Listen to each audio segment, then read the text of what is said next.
6 क्षेत्रों में क्षेत्र के जो नेता पहुंच चुके हैं और जन विश्वास यात्रा का आगाज कर रही है आज बीजेपी। और देखिए तस्वीरें भी हम आपको दिखा रहे हैं। सीएम योगी इस वक्त ब्रज क्षेत्र में संबोधित कर रहे हैं। गाजीपुर में स्मृति ईरानी पहुंच गई हैं, झांसी में राजनाथ सिंह हैं, बलिया में शिवराज सिंह चौहान है और अंबेडकर नगर में बीजेपी के राष्ट्रीय अध्यक्ष जेपी नड्डा। तो जन विश्वास यात्रा आज से शुरू हो रही है। पांडे जी, केंद्रीय मंत्री प्रोफेसर एसपी सिंह बघेल जी, केंद्रीय मंत्री और इस क्षेत्र के प्रभारी माननीय अर्जुन राम मेघवाल जी, बंद हो जाए, बरेली के लोकप्रिय सांसद पूर्व केंद्रीय मंत्री माननीय संतोष गंगवार जी, हम सब के नेता पूर्व मुख्यमंत्री स्वर्गीय कल्याण सिंह जी की विरासत को पूरी तेजस्विता के साथ आगे बढ़ा रहे लोकप्रिय सांसद श्री राजवीर सिंह राजू भैया जी, आज के इस कार्यक्रम में उपस्थित प्रदेश सरकार में मेरे सहयोगी मंत्री, ऊर्जा मंत्री और इस क्षेत्र के लोकप्रिय विधायक श्री श्रीकांत शर्मा जी, प्रदेश सरकार में मेरे सहयोगी मंत्री चौधरी लक्ष्मी नारायण जी। हम लोग कहते थे जिस दिन हमारी सरकार हिंदुस्तान में बन जाएगी, मेरे बहनों भाइयों, नए भारत के निर्माण का सिलसिला हम प्रारंभ करेंगे। मैं दावे के साथ कह सकता हूं, नए भारत के निर्माण का सिलसिला प्रारंभ हो गया है। पहले भारत अंतर्राष्ट्रीय मंचों पर कुछ बोलता था तो भारत की बात को कोई गंभीरता पूर्वक नहीं लेता था। आई गई बात हो जाती थी भारत की अंतर्राष्ट्रीय मंचों पर, लेकिन आज भारत अंतर्राष्ट्रीय मंचों पर भी कुछ बोलता है तो सारी दुनिया बहुत ही ध्यान और गौर से हमारी बातों को सुनती है और उस पर अमल करती है। यह भारत की हैसियत सारी दुनिया में बनी है। और इतना ही नहीं, आप इस सच्चाई को स्वीकार करेंगे, हमारी सरकार ने यह संकल्प लिया, हम किसी को भूख से नहीं मरने देंगे। यही बुंदेलखंड है, प्रतिवर्ष यहां पर भूख से मरने वाली घटनाएं समाचार पत्रों की सुर्खियों में रहा करती थी। महाराष्ट्र में भी इसी प्रकार की खबरें अखबारों में पढ़ने को मिलती थी। लेकिन हमारे प्रधानमंत्री ने जो करिश्माई काम किया है, हमारी सरकार ने जो करिश्माई काम किया है, और हमारे यहाँ के मुख्यमंत्री योगी आदित्यनाथ जी ने जो करिश्माई काम किया है, बहनों भाइयों, मैं दावे के साथ कह सकता हूं कि अब कोई भी हमारा उत्तर प्रदेशवासी हो अथवा भारतवासी अब भूख के कारण दम नहीं तोड़ने पाएगा। ऐसे हालात ये हमारी सरकार ने पैदा किया है। क्या यह सच नहीं है? प्रधानमंत्री गरीब कल्याण योजना के अंतर्गत गरीबों को मुफ्त में महीने में 2-2 बार अन्न मुहैया कराने का काम यह सरकार कर रही है। इसके पहले कभी किसी ने सोचा नहीं होगा कि ऐसी भी हुकूमत आएगी जो गरीबों को मुफ्त में अनाज मुहैया कराने का काम करेगी। मैं आपसे पूछना चाहता हूं, क्या कभी आपने सोचा था?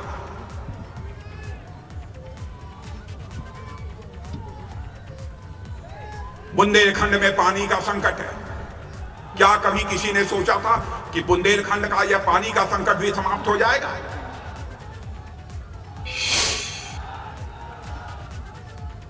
और जो भी आता था वो कहता था हमारी सरकार दिल्ली बनवा दीजिए, हमारी सरकार जो है उत्तर प्रदेश में बनवा दीजिए, हम यहां बुंदेलखंड के पानी के। आज की तिथि हमारे लिए बहुत महत्वपूर्ण है। गोवा मुक्ति का दिवस तो है ही, लेकिन आज के दिन 1927 में देश की स्वाधीनता के लिए अपना बलिदान देने वाले पंडित राम प्रसाद बिस्मिल, ठाकुर रोशन सिंह, अस्फाउल्लाह खां, राजेंद्र नाथ लाहिड़ी जैसे क्रांतिकारियों को फांसी की सजा हुई थी निरंकुश ब्रिटिश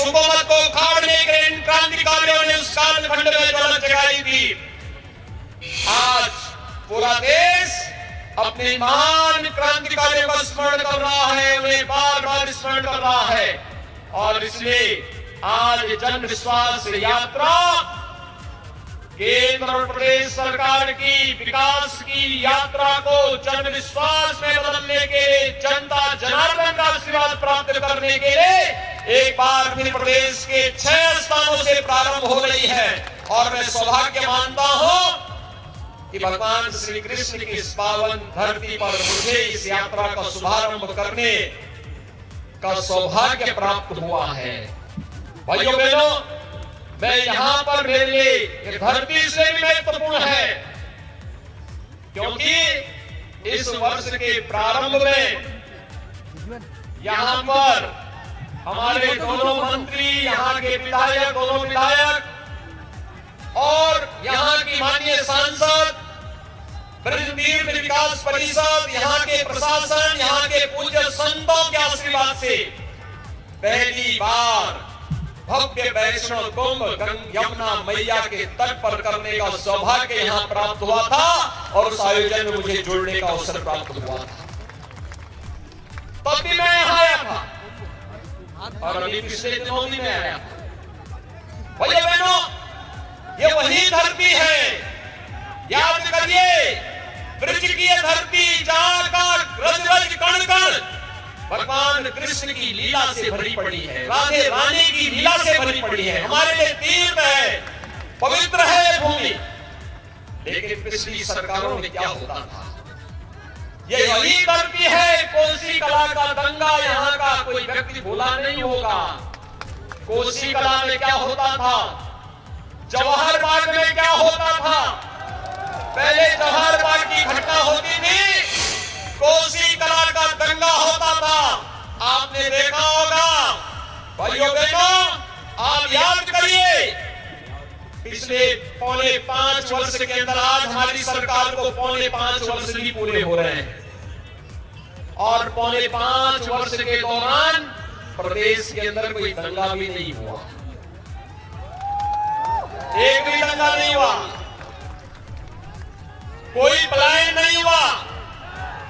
जो व्यापारी, जो प्रताड़ित हिंदू पिछली सरकारों में 14 वर्षों की प्रताड़ना के दौरान पेशेवर माफिया और अपराधियों के द्वारा यहां से भगाए गए थे, वह व्यापारी हो, उद्यमी और वह हिंदू वापस अपने घरों को आया है और बड़ी शान के साथ अपने घरों में रह रहा है। आज कोई व्यापारी और कोई हिंदू प्रदेश से पलायन नहीं करता है, आज पलायन होता है प्रदेश से पेशेवर अपराधी और माफियाओं का। आज पलायन होता है उन लोगों का। क्यों पीड़ा है सपा, बसपा और कांग्रेस को? कल आपने देखा होगा, देश के यशस्वी प्रधानमंत्री आदरणीय मोदी जी ने देश के सबसे बड़े एक्सप्रेसवे का शिलान्यास शाहजहांपुर में किया। ब्रज क्षेत्र में ही पड़ता है क्षेत्र, और शाहजहांपुर में बड़ा आयोजन, लाखों की संख्या में लोग आए थे प्रधानमंत्री जी को सुनने के लिए। और प्रधानमंत्री जी ने उस समय इस बारे में कहा कि गंगा एक्सप्रेसवे उत्तर प्रदेश के विकास की रीढ़ बनेगी। लेकिन जिन लोगों को विकास अच्छा नहीं लगता, उन लोगों ने प्रधानमंत्री जी के ट्वीट पर गलत, प्रधानमंत्री जी के वक्तव्य पर गलत ट्वीट किए। जिन लोगों को प्रदेश का विकास अच्छा नहीं लगता था, वे लोग अलग-अलग प्रलाप करते हैं। भाइयों बहनों, प्रधानमंत्री मोदी जी के लिए भारत के 135 करोड़ जनता ही परिवार है, लेकिन कांग्रेस, सपा, बसपा के लिए उनका अपना व्यक्तिगत परिवार ही प्रदेश या देश है। उस व्यक्तिगत परिवार से ऊपर वे सोच भी नहीं सकते। उन लोगों से आप क्या उम्मीद करते हैं? जिन लोगों के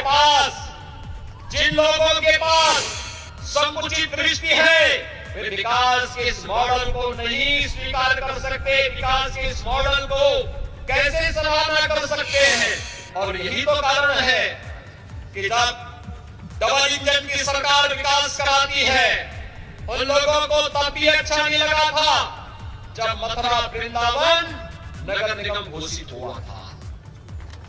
उनको तब भी अच्छा नहीं लगा था जब ब्रज तीर्थ विकास परिषद का गठन हुआ था। उनको तब भी अच्छा नहीं लगा था जब ब्रज तीर्थ विकास परिषद के सभी तीर्थों के साथ साथ मथुरा में मदिरा और मांस की दुकानों को बंद किया गया था। उनको तब भी अच्छा नहीं लगा था, तब भी उनको अच्छा नहीं लगा था। और उनको तब भी अच्छा नहीं लगा था जब मुजफ्फरनगर के दंगाइयों के खिलाफ सरकार कार्य कर रही थी। उनको तब भी अच्छा नहीं लगता है जब हम किसी गरीब को फ्री राशन योजना का लाभ देते हैं। जब प्रधानमंत्री मोदी जी देश के 135 करोड़ जनता को फ्री वैक्सीन, सबको वैक्सीन का लाभ देते हैं, उनको तब भी अच्छा नहीं लगता है। उनको तब भी अच्छा नहीं लगता है जब प्रदेश के अंदर सुरक्षा का बेहतर वातावरण और देश के अंदर देश की सीमाएं सुरक्षित होती हैं, तो विपक्ष को वह अच्छा नहीं लगता है। जब दंगाइयों पर सख्ती की जाती है तो कांग्रेस, सपा और बसपा को अच्छा नहीं लगता है। उनको अच्छा क्या लगता है?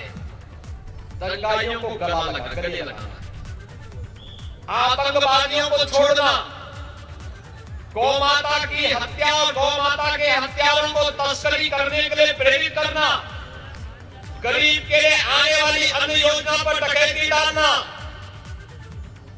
विकास के कार्यों में लूटपाट करना, आस्था के साथ खिलवाड़ करना।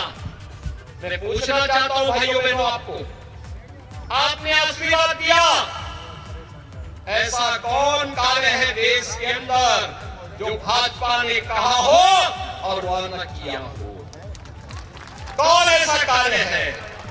मोदी जी ने कहा सबका साथ सबका विकास, तो सबका साथ सबका विकास, एक गरीब को मकान मिल जाना, यही हमारे लिए राम राज्य है।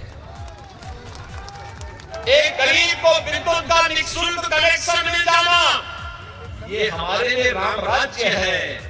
एक गरीब को फ्री में शौचालय मिल जाना, यही हमारे लिए राम राज्य है। एक गरीब को 5 लाख रुपए की स्वास्थ्य बीमा का कवर मिल जाना, ये भारतीय जनता पार्टी ने कहा नहीं था, लेकिन एक गरीब का हक था, मोदी जी ने वो दिया, भारतीय जनता पार्टी ने वो दिया। एक गरीब को सुरक्षा का बेहतर वातावरण मिलना चाहिए, एक बेटी को सुरक्षा का बेहतर वातावरण मिलना चाहिए, ये भारतीय जनता पार्टी ने आपको दिया, प्रदेश को दिया, देश को दिया। और यही तो विपक्ष को अच्छा नहीं लगा है कि आखिर ये सब क्या? हमने कहा था देश के अंदर आतंकवाद को मिटाएंगे, कश्मीर में धारा 370 समाप्त कर दी गई ना। पंडित दीनदयाल उपाध्याय जी की पावन जन्मभूमि यही क्षेत्र है। भाइयों बहनों, पंडित दीनदयाल उपाध्याय जी ने जब भारतीय जनसंघ की स्थापना के साथ अपना कार्य संगठन मंत्री के रूप में कार्य प्रारंभ किया था, तब भारतीय जनसंघ ने डॉक्टर श्यामा प्रसाद मुखर्जी जी के नेतृत्व में एक नारा दिया था, एक देश में 2 प्रधान, 2 विधान और 2 निशान नहीं चलेंगे, नहीं चलेंगे। कांग्रेस के द्वारा कश्मीर पर थोपी गई धारा 370 और उसके खिलाफ सबसे पहला आंदोलन चलाने वाला कोई व्यक्ति था, कोई दल था, तो भारतीय जनसंघ था, और कोई नेता था तो डॉक्टर श्यामा प्रसाद मुखर्जी थे, जिन्होंने अपना बलिदान दिया था। भैया बहनों, ये धारा 370 कश्मीर को भारत से अलग थलग करने और भारत के अंदर आतंकवाद को प्रेरित और प्रोत्साहित करना था, लेकिन भारतीय जनता पार्टी की सरकार ने स्वीकार नहीं किया। प्रधानमंत्री मोदी जी ने, गृह मंत्री अमित शाह जी ने जैसे ही मौका मिला, एक झटके में 5 अगस्त 2019 को धारा 370 को सदैव के कूड़े के ढेर में डाल करके एक भारत श्रेष्ठ भारत की परिकल्पना को साकार किया। कश्मीर में धारा 370 को हटाने का आप समर्थन करते हैं? एक बार दोनों हाथ पा करके मेरे साथ बोलेंगे, क्या समर्थन करते हैं? तो जोर से बोलेंगे, भारत माता की, भारत माता की। भाइयों बहनों, पिछले चुनाव में जब इस क्षेत्र में मैं प्रचार करने के लिए आया था, तो मैं एक सभा में आया था। जैसे आया था, मैं सभा प्रारंभ करता, तब तक हमारे मीडिया के एक मित्र ने मुझे कहा, योगी जी आप लोग कहते हैं कि रामलला हम आएंगे, मंदिर वही बनाएंगे, क्या बनाएंगे? तो मैंने कहा कि आपको क्या संदेह है क्या? कहा नहीं, आप लोग यही नारा लगाते हैं। मैंने कहा चिंता मत करिए, हम आएंगे भी और भव्य राम मंदिर के निर्माण का मार्ग भी प्रशस्त करेंगे। भाइयों बहनों, मैं आपसे पूछना चाहता हूं, हमने जो कहा अयोध्या में भगवान राम का मंदिर के निर्माण का कार्य प्रारंभ हो गया है ना? 5 अगस्त 2020 को प्रधानमंत्री मोदी जी ने अयोध्या में जाकर के भगवान राम के भव्य मंदिर के निर्माण का कार्य प्रारंभ कर दिया है। आप खुश हैं? मेरे साथ बोलेंगे, जय जय श्री राम, जय जय श्री राम।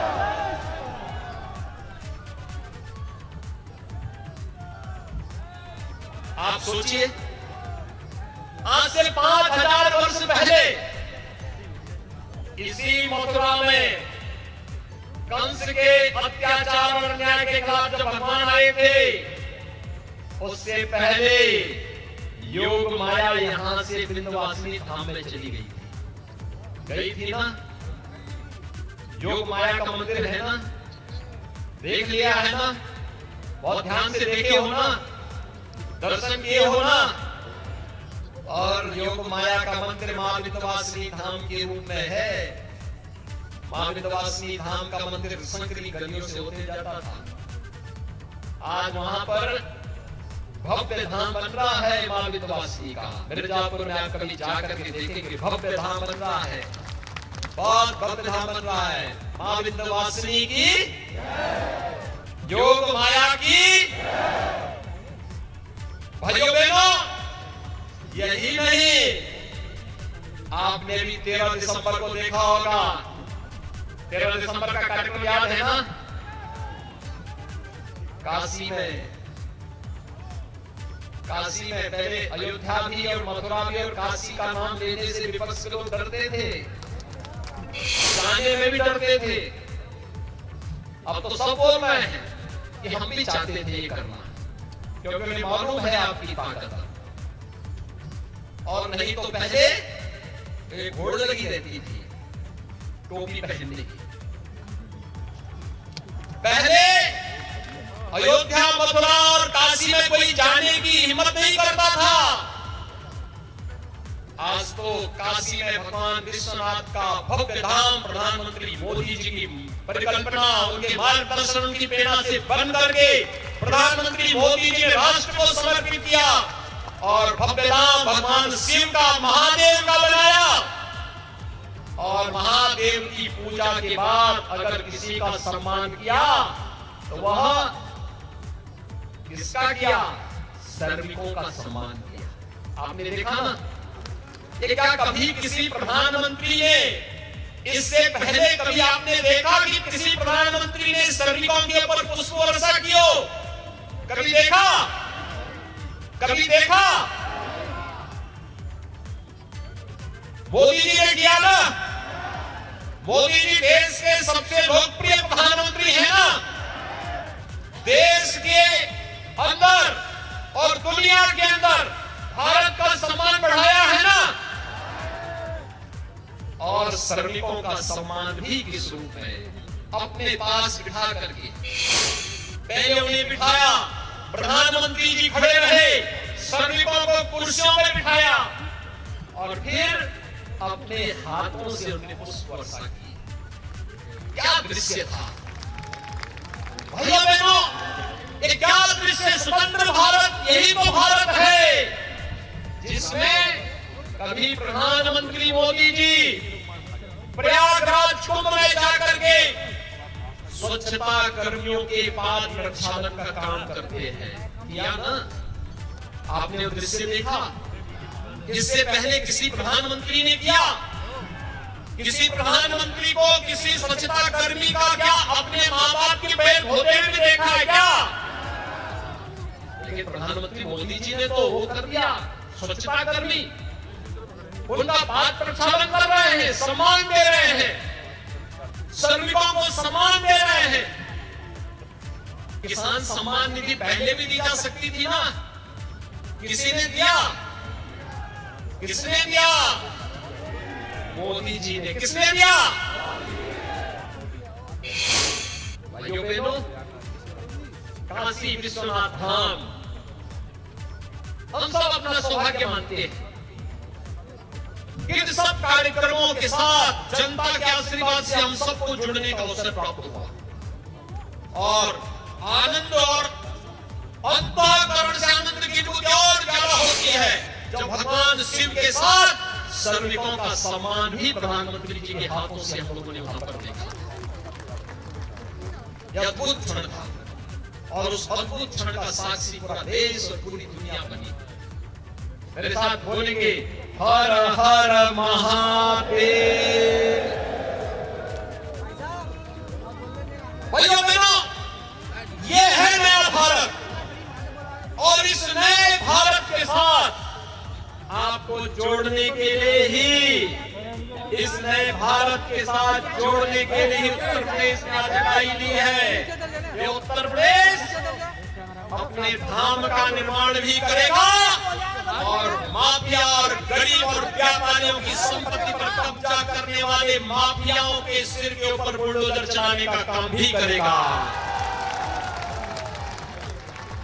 यही तो उत्तर प्रदेश है। परित्राणाय साधूनां विनाशाय च दुष्कृताम्। यही तो धरती है, यही प्रेरणा की धरती है। ये प्रेरणा देते हैं सात्विक पुरुषों को, साधु पुरुषों को, सज्जन पुरुषों को, गरीबों को, किसानों को, नौजवानों को, महिलाओं को सम्मान देने का। लेकिन आतंकवादियों को, आतताइयों को, अपराधियों को, माफियाओं को और उनके संरक्षण दाताओं को उसी ही कठोरता के साथ उसका मुकाबला करने की तैयारी करने की भी प्रेरणा देता है।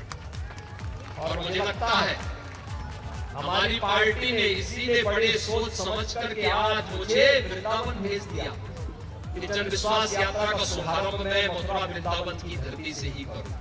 और भाइयों बहनों, आज मैं यहाँ पर आया हूँ आपसे कहने के लिए, हम लोगों ने जो कहा था, विश्वास जो कहा वो करके दिखाया।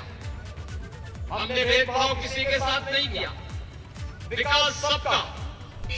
जब श्रीकांत जी ने विद्युत के कनेक्शन देने प्रारंभ किए थे, क्या किसी की जाति पूछी थी? सबको दिया, विकास सबका। जब चौधरी लक्ष्मी नारायण जी के माध्यम से किसानों की उपज को क्रय करने की बात हुई, तो क्या किसी की जाति और चेहरा देख करके प्रारंभ हुआ था क्या? नहीं। तब सबका साथ, सबके विकास का, विकास सबका, लेकिन तुष्टीकरण किसी का नहीं। नारा क्या था? विकास सबका, तुष्टीकरण किसी का नहीं। और भाइयों बहनों, आज मैं यही कहने के लिए आया हूं।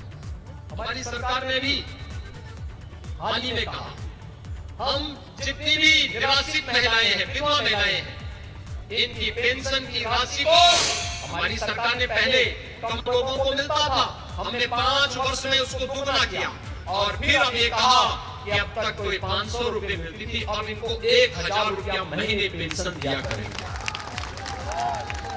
वृद्धजन थे, 500 रुपए पेंशन मिलती थी। हमने कहा नहीं, ये सभी मंत्रीगण हमारे साथ थे, विधायकगण साथ में थे, इन सब ने कहा कि इनको भी बढ़ना चाहिए। हमने उसकी राशि भी 1000 रुपए कर दी। हमने ये भी कहा जितने भी स्ट्रीट वेंडर है, फुटपाथ में विक्रेता है, पटरी, रेहड़ी, ठेला, खोमचा, कुली, मनरेगा मजदूर, कुली, पल्लेदार, रिक्शा चालक, ये जितने होंगे इन सबको फ्री में राशन के साथ साथ अगले 4 महीने तक 500 रुपए के भरण पोषण भत्ता की व्यवस्था भी इनके लिए कर दी है। कोरोना की तीसरी लहर को रोकने के लिए सब तैयारी के साथ सरकार का मदद करेंगे।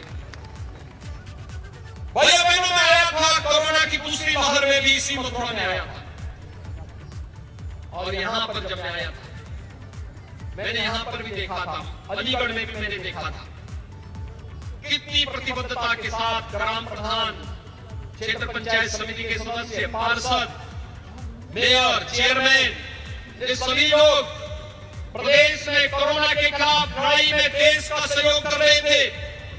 आंगनबाड़ी, आशा वर्कर, एएनएम, इन सबके मानदेय को भी सरकार ने बढ़ाने का काम किया। कहा सबका मानदेय बढ़ेगा, सबको सम्मान देंगे, क्योंकि उन्होंने कोरोना के खिलाफ लड़ाई को तेजी के साथ आगे बढ़ाया है। उस लड़ाई में विजयी बनाया है, उस लड़ाई को आगे बढ़ाने का कार्य करेंगे, और कोरोना के खिलाफ इस लड़ाई को मजबूती के साथ लड़ने के साथ साथ फ्री में राशन की व्यवस्था, डबल इंजन की सरकार डबल डोज दे रही है। डबल डोज आपको राशन 2-2 बार हर महीने देने की व्यवस्था की गई है, और राशन के साथ दाल भी मिलेगी और खाद्य तेल भी मिलेगा।